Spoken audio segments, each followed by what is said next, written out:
అప్పట్లో Sri Reddy casting couch వివాదం తీసుకురావడం అదంతా చూసాం కదా.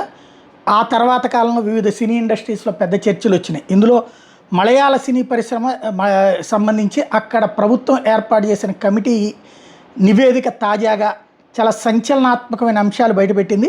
మలయాళ సినీ పరిశ్రమలో మహిళలు ఎదుర్కొన్న సమస్యలను అధ్యయనం చేసేందుకు కేరళ ప్రభుత్వం 2019లో జస్టిస్ హేమ నేతృత్వంలో ఒక కమిటీ ఏర్పాటు చేసింది. ఆ నివేదిక ప్రభుత్వానికి అందినప్పటికీ అందులోని విషయాలు మాత్రం బయటికి రాలేదు.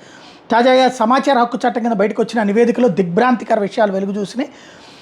తమ డిమాండ్లకు సిద్ధంగా ఉండే మహిళలకు కోడ్లను ఇచ్చేవాళ్ళని, సిద్ధంగా లేని వారికి అవకాశాలు లేకుండా చేసేవారని తాజా నివేదిక వెల్లడించింది. బాధితులు చెప్పే విషయాలు విని షాక్ గురయ్యామని తెలిపింది. సినిమాలో నటించాలన్నా లేదా మరే పని చేయాలన్నా లైంగికంగా సన్నిహితంగా మెలిగితే అవకాశాలు ఇస్తున్నట్టు తాము గుర్తించామని పేర్కొంది.